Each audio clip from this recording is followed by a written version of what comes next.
So we are working on the Cutlass today, but let's say you have a Cutlass Oldsmobile style motor and you want to put a manual transmission in your car. So you pull the old one out, you take all everything apart, and you discover that the pilot bearing area is drastically different than, let's say, what a Chevy one would be. In our instance, the input shaft bearing support is actually longer than the distance that's available in the actual pilot bearing area. So what do you do?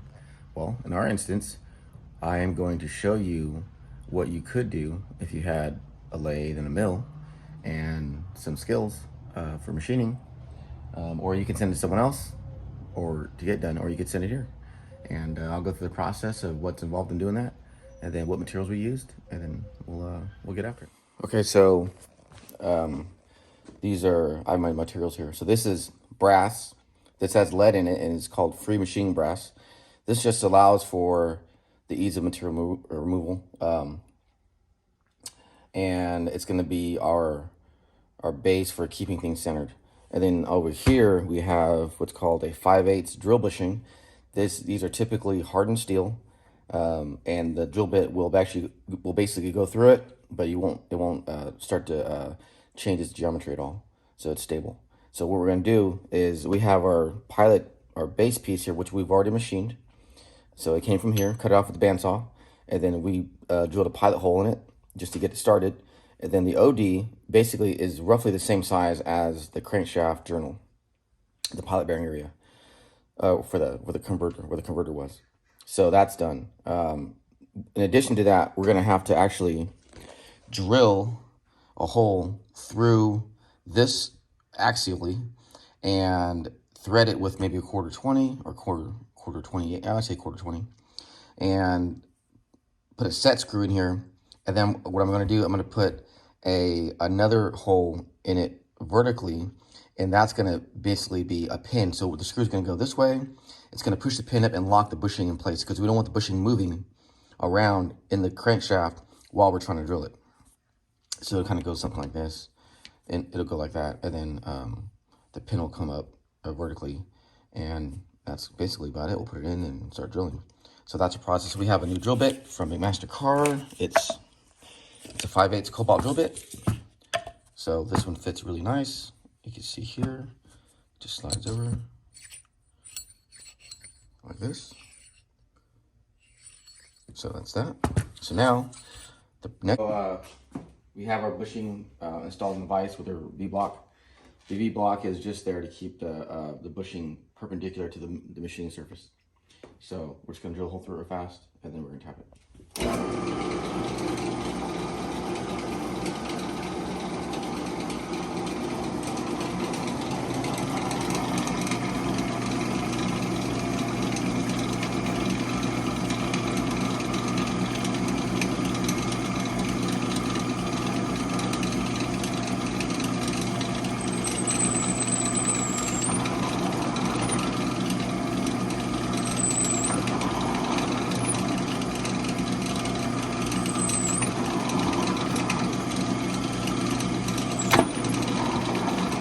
All right.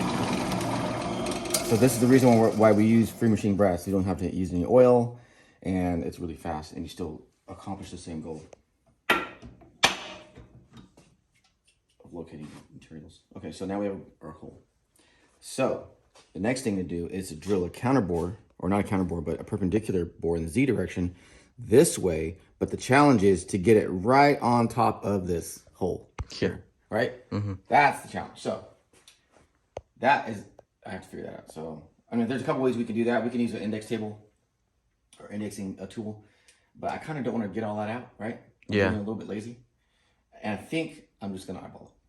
So, what I'm going to do is, I'm just going to set this up like this. We could index and get it perfect, but it doesn't really require to be perfect. You don't need an index table to do that.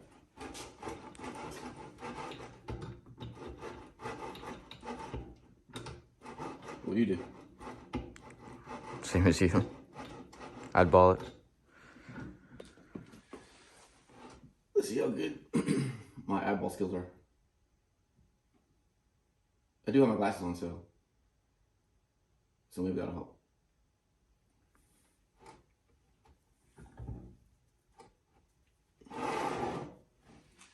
So we want to make sure that when we do put the hole in the Z direction, if the pilot bearing is going to go in, the bushing is going to go in this way, the crankshaft engagement is going to be from here to here. So it needs to be on the back side, or else you're going to miss the mark. So this is where we want to be. I'm going to right about there.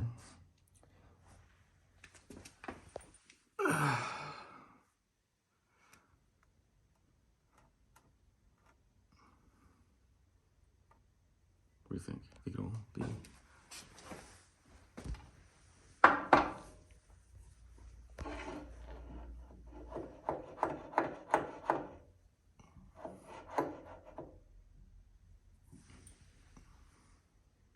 It's good to me.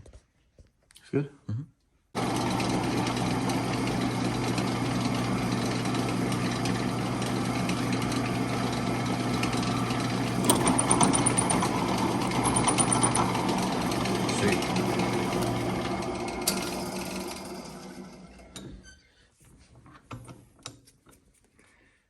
I'm not gonna go as far as to say it's perfect, but it's pretty good. Yeah, it's pretty good. I don't know if you can see that or not, but yeah, I can. Okay, so now the next thing we need to do is I gotta thread this with the 5/6 quarter 20. So we're gonna grab a tap real fast. We're trying to do this in real time, really quick, so you can hurry and get through it. The V-band is to keep the bushing straight because it centers off the base, and then this is perpendicular to that, so it won't get cattywampus. What's gonna happen is it's gonna drill, it's gonna go down, and it's gonna stop. So hopefully it won't. Okay. It comes out like that. Goes like that. We know we're started pretty good. So then I'll put a little bit of lubrication on it, and then I'll finish the threads over here.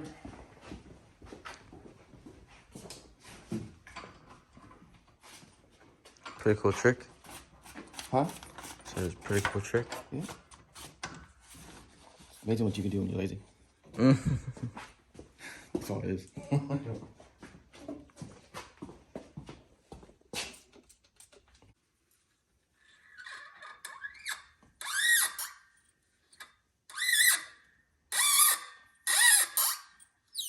It's like an old door.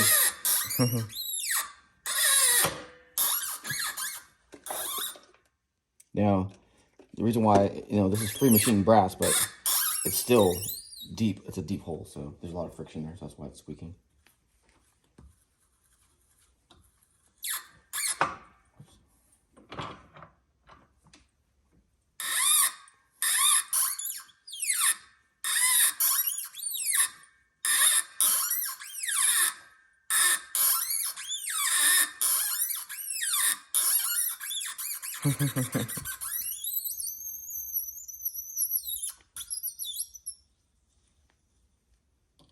So I'm going to switch taps, and I'm going to go with so this is a starting tap, basically. See how it's tapered? I'm going to go with a bottoming tap. Oh, okay. So the threads are they go to the end of the tap. Oh, I see. Do something like this where it doesn't have a taper to it.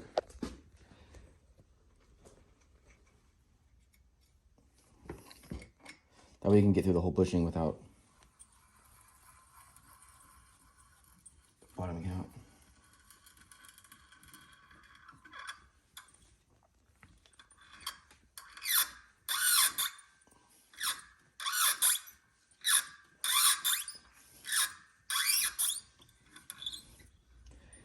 It's like Thanksgiving dinner. It takes all day to make it and 10 minutes to eat it. Once you get everything in place, it's going to be pretty quick. Butter, right? Yeah, so nice. So that's done. So the next thing we need to do is make our opposed pin that we're gonna. We have our screw in, our jam nut. We have our dowel pin. So I'm going to cut this at a 45-degree angle. And then this here is going to sit right in the pin pocket. And when the bolt gets pushed this way, it's going to raise the pin up. And that's going to lock the bushing in place. At least that's what's going to work like that in my head. So what I'm going to do is I'm going to actually drop it down. And then it's going to be a really short pin. Drop it down. And then I'll mark it with a Sharpie so I can see how close I need to cut it.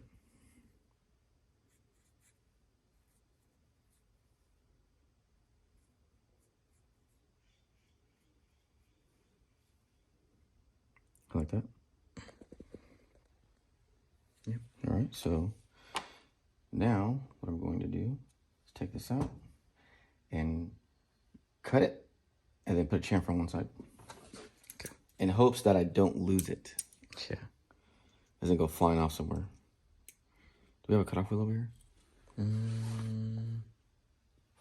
Good. I think so.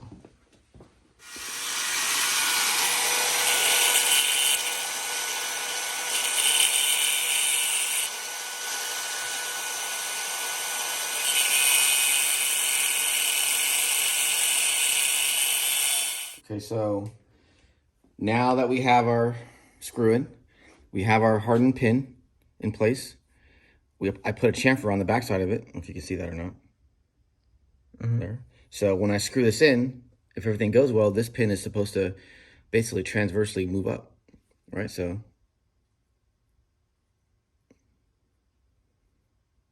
And it does. it does. So that is going to be our outward pressure. Nice. So we'll put the pilot bushing in the crankshaft and we'll shove it in this way. We'll tighten this down, push it out, and we'll drill it. We'll put this in. So the next thing to do is to, we'll bore this out, slide this in, we'll do an interference fit, and then the bushing is done. Now, I may have to machine down the outside of this Allen screw because it's right up against it. It's like line to line almost in the center. Yeah. So the reason why I did that is because I don't want to push this too far out because the further out this is, the shorter the pin is. So I had to kind of move it inboard a little bit. We do have set screws that I could use as well. That doesn't have the outside piece. Oh, okay. So it's not a problem. So the next step, the final step, is to just bore the center out. Now, the thing to be careful of is if we bore this out and I make a mistake and I bore too big, then I have to make another one of these. And that's going to suck. Yeah. So these type of things that you want to remove the material, but you want to sneak up on it. You know, when you get within, I'd say 5 or 6 thousandths, then you want to really start paying attention to what you're removing and do your double check your measurements and everything. So we're gonna chuck it up, get it all true, and then start boring it. So this should be 625.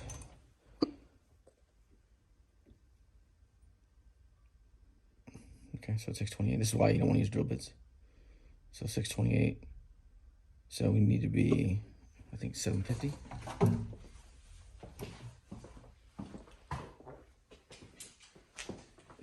870. Okay. So we got a couple hundred thousandths to go. So I'll just rough it out real fast.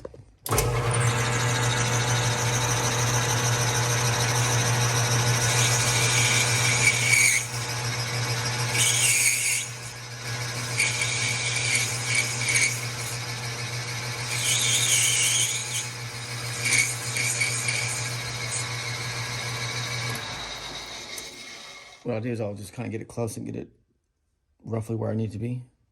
So at 760, you need to be, I say 870.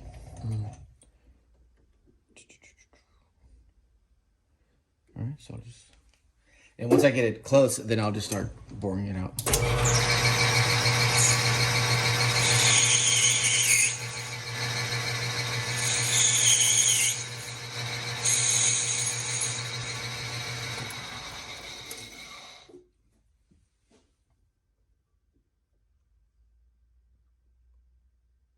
So 809. So we're about good. So 814. What I said was 870? Yeah. Push. Pretty close. So I'll do is I'll start boring the rest of it out.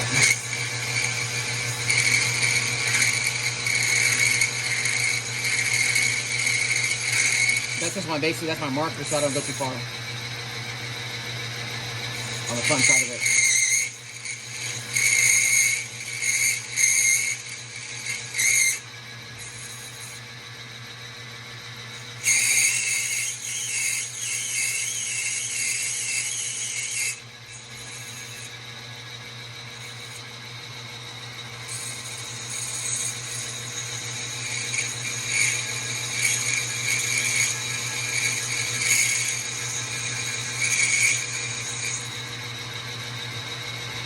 All right, double check.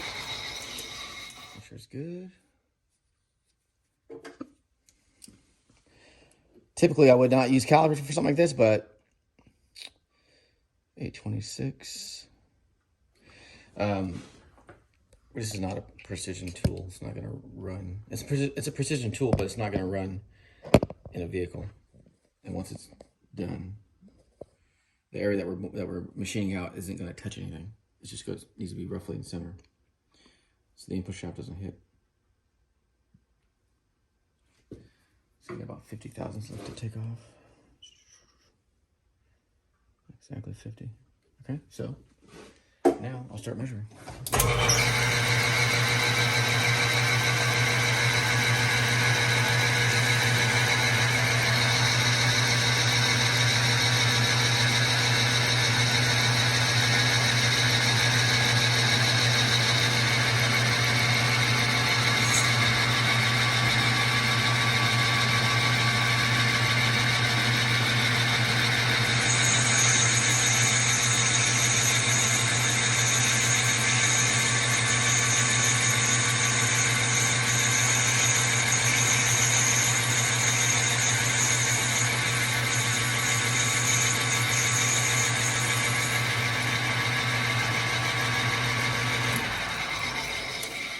So that should get us to about 10. My calculations are correct. Within 10 thou. It's 12. So this is 12 thousandths smaller than the what do you call it? So what are you looking for? 2, 3? 2, yeah. So what I'm going to do is put on autopilot.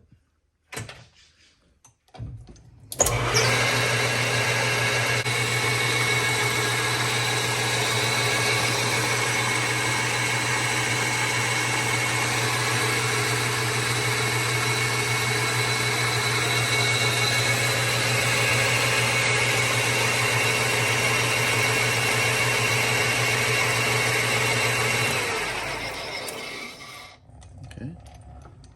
Back. Any guesses?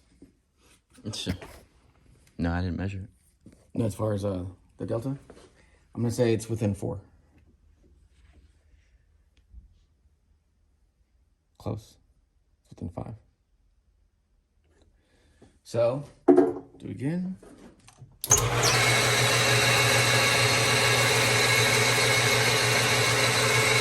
I'm gonna take 2 off.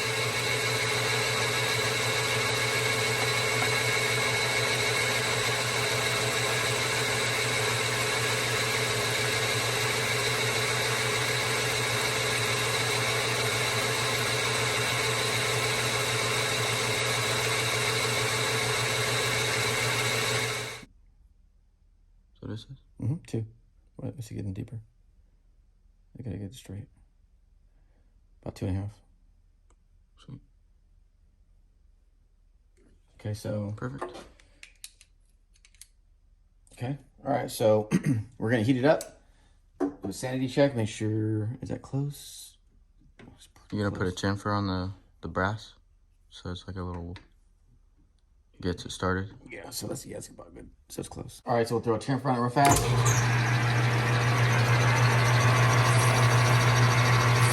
Yeah, clean the face, the drill, the drilling.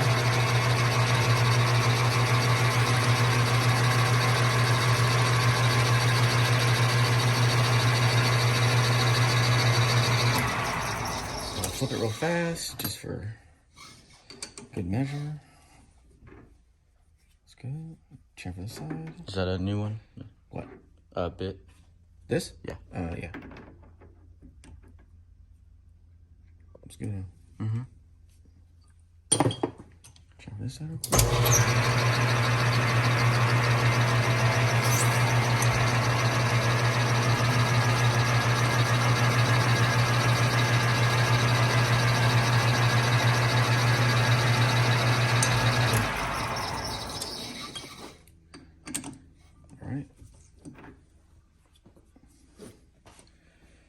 So our drill bushing is done, or not done, but machined.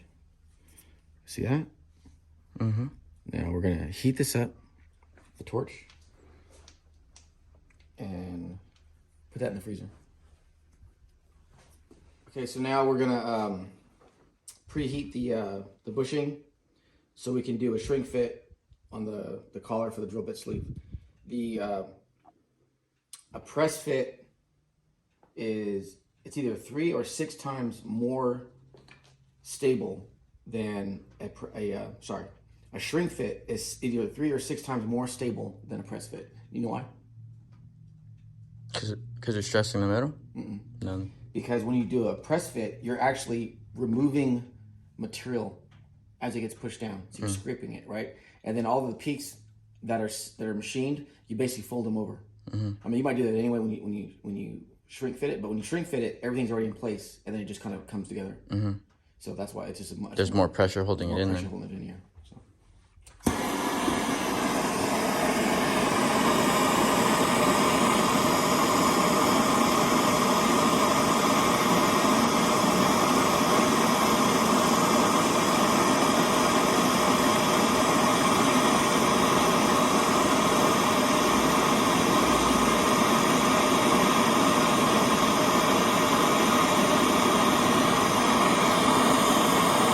Actually, I almost put it on backwards. I was gonna ask you if that was the right side. No, it's not the right side. That's the right side.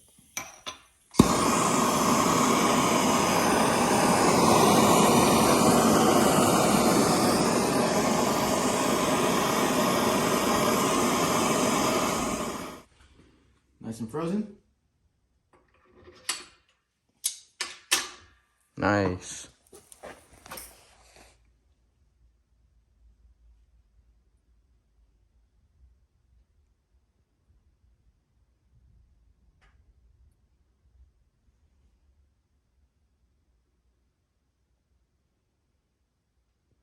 Funny, right? Mm-hmm.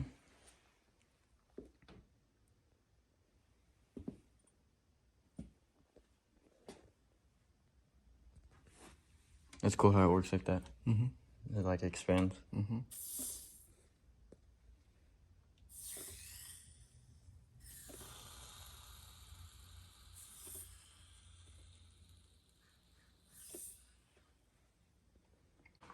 Okay, so here's our assembly. I'm gonna put this to the right like this. Fits like a glove, right? Mm-hmm. But it goes in there, rotates like this. Put the old trusty cam lock in there.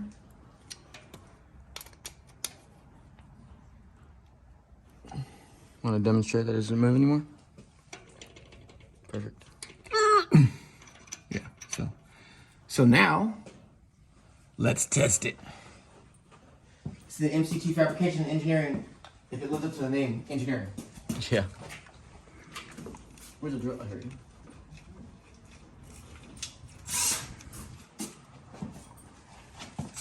This doesn't work, we suck. No, it doesn't work, you suck. Yeah.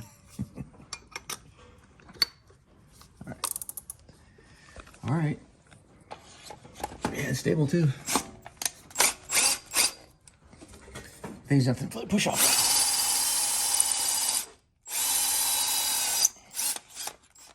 All right, where's the drill? Oh, that W.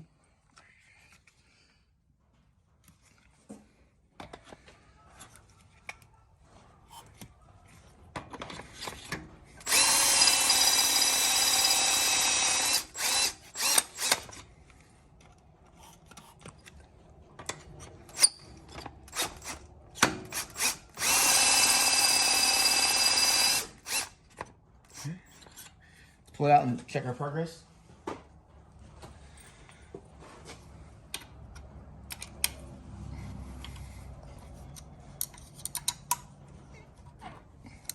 Oh yeah. Here's our evidence of shavings here. Right there. Mm-hmm. There you go. All we gotta do is, we only need to go down about a 1/4 inch. So. We're a quarter of the way there. Yeah. So the hole we're drilling it, the whole size, the whole size we're drilling is 625. The input shaft 600. is 600, so it gives us about 13 thousandths of clearance radially.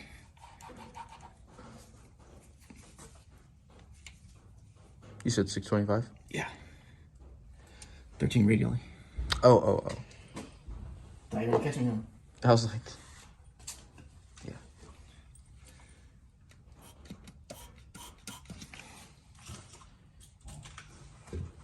Just thinking we might need to drill it, but maybe not.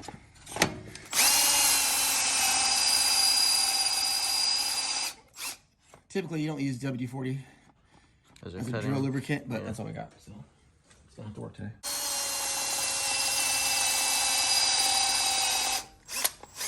We need one of those magnetic drill bases. For what? Oh, yeah. For like a little drill press thing? Yeah.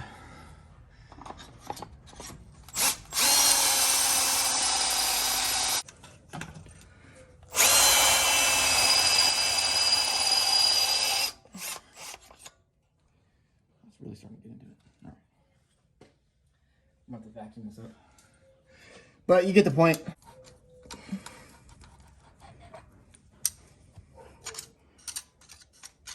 What I don't want to do is break through. We'll take a picture of this after I vacuum it real fast.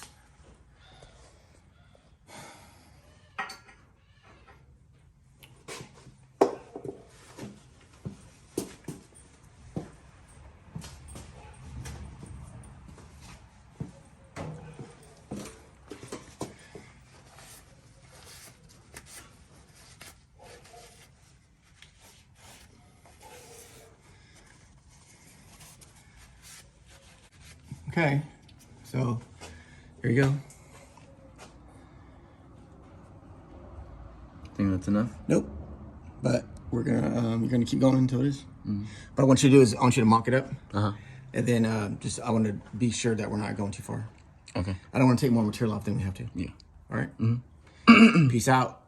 This is I guess a pretty good tech tip for those who are wanting to install a manual transmission in a non-W30 Cutlass. Nice. All right. Next project.